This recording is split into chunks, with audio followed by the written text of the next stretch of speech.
नमस्कार दोस्तों, आज हम लोग भारत की नदियों के अंतर्गत गंगा और ब्रह्मपुत्र का अध्ययन करेंगे, जो कि हिमालयी नदियां हैं। और हिमालयी नदियों के अंतर्गत हमने सिंधु नदी तंत्र का अध्ययन कर चुके हैं पहले। तो सबसे पहले देखते हैं गंगा नदी तंत्र।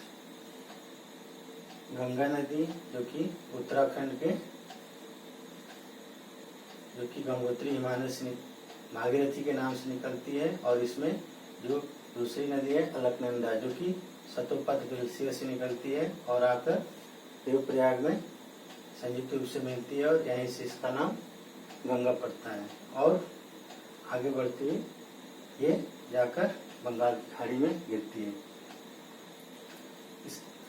तो जो अलकनंदा नदी है, इसके साथ चार नदियां आकर मिलती हैं, और उनको देख लेते हैं। सबसे पहले है धौली गंगा, जो कि विष्णु प्रयाग में आकर अलकनंदा से मिलती है, और नंदाकिनी, जो कि नंद प्रयाग में आकर गंगा से मिल जाती है। तीसरी है पिंडार, जो कि कर्ण प्रयाग में आकर ये अलकनंदा से मिलती है।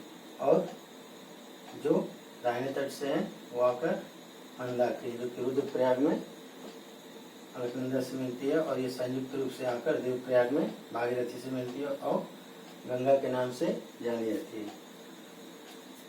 तो इस प्रकार हमने गंगा का उद्गम देख लिया। इसके बाद देखते हैं गंगा की कौन कौन सी सहायक नदियां हैं। तो जो बाएं तट से मिलने वाली सहायक नदी है उसमें है रामगंगा नदी, जो कि उत्तराखंड से निकलती है ये, और आकर कन्नौज में उत्तर प्रदेश में गंगा में मिल जाती है। दूसरी है गोमती नदी, जो कि उत्तर प्रदेश के पीलीभीत जनपद से मैदानी भागों से निकलती है, जो कि फुलर झील से इसका उद्गम होता है, और गाजीपुर में आकर गंगा से मिल जाती है। तीसरी है शारदा नदी, इसको भी भारत में गंडक के नाम से जानते हैं।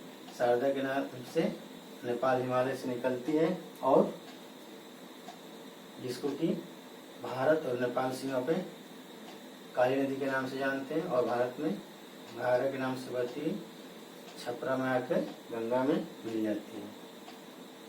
चौथी है गंडक नदी, जो कि नेपाल हिमालय से निकलती है और पटना के पास आकर गंगा में बिहार में मिलती है। पांचवी है कोसी नदी, जो कि बिहार का शोक कही जाती है, क्योंकि जो इससे बिहार में बहुत अधिक बाढ़ आती है, और ये नेपाल हिमालय से इसका उद्गम है, और आकर कुरसोल के पास बिहार में गंगा से मिल जाती है। छठी है मंदाकिनी नदी, जो कि पश्चिम बंगाल के दार्जिलिंग पहाड़ी से निकलती है, और आकर अरक्का बैराज के पास गंगा में मिल जाती है। इसके बाद हम देखते हैं जो कि गंगा में दाहिने तट से कौन कौन सी नदियाँ मिलती है। सबसे पहले सबसे लंबी नदी है यमुना, जो कि यमुनोत्री हिमालय से उत्तराखंड से इसका उद्गम होता है, और आकर प्रयागराज में गंगा से मिल जाती है।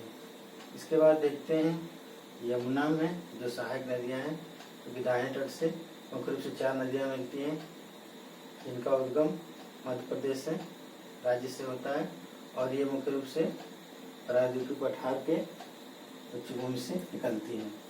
पहले ये चंबल नदी, जो कि मध्य प्रदेश के मऊ जनपद में इसका उद्गम होता है, और मुख्य रूप से मध्य प्रदेश, राजस्थान और उत्तर प्रदेश में इटावा के पास आकर यमुना में मिल जाती है।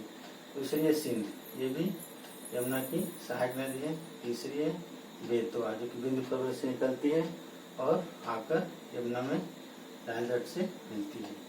चौथी है केन, जो कि मध्य प्रदेश और छत्तीसगढ़ के कैमूर पहाड़ी से निकलती है उसकी सीमा से, और यमुना में दाहिने तट से आके मिल जाती है।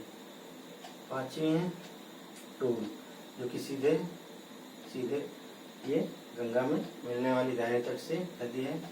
और छठी है सोन, जो कि छत्तीसगढ़ के अमरकंटक पहाड़ी से निकलती है और आकर पटना के पास गंगा में मिल जाती है। इसके बाद दामोदर नदी है, जो झारखंड के छोटा नागपुर पठार से निकलती है, और आकर जो हुगली नदी है, जो कि गंगा से कट के यहाँ बंगाल की खाड़ी में रहती है, उससे मिल जाती है। इसके बाद देखते हैं हम ब्रह्मपुत्र नदी। ब्रह्मपुत्र नदी जो कि तिब्बत के मानसरोवर झील के 6 ग्लेशियर से निकलती है और 2900 किलोमीटर संपूर्ण इसकी लंबाई है और इसको 4 नामों से जाना जाता है। नेपाल में इसको सांको, भारत में प्रवेश करती है तो इसको अरुणाचल प्रदेश में दिहांग, असम में ब्रह्मपुत्र और बांग्लादेश में जमुना के नाम से जानते हैं।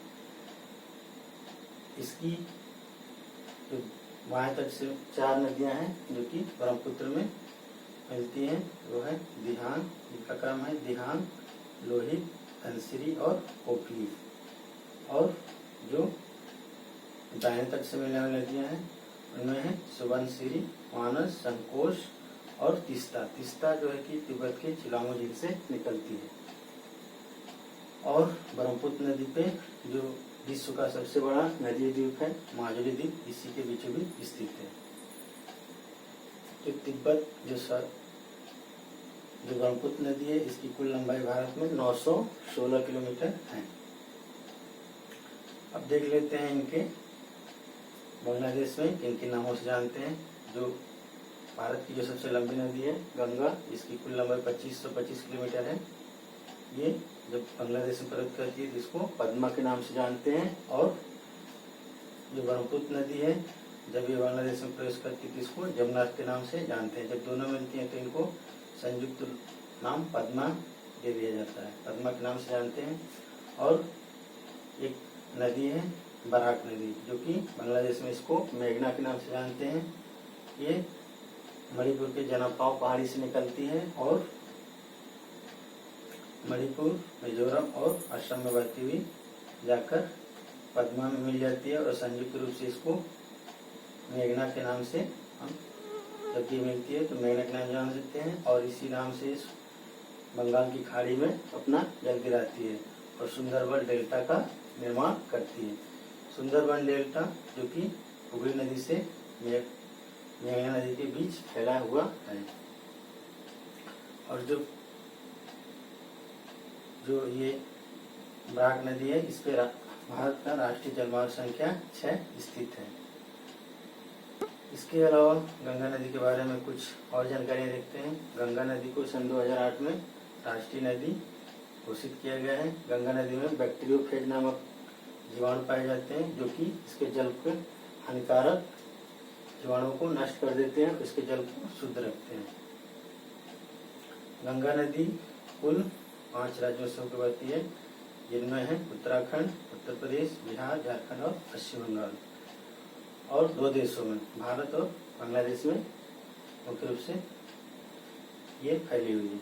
और जो ब्रह्मपुत्र नदी है 3 देशों में बहती है, तिब्बत यानी चीन, भारत और बांग्लादेश।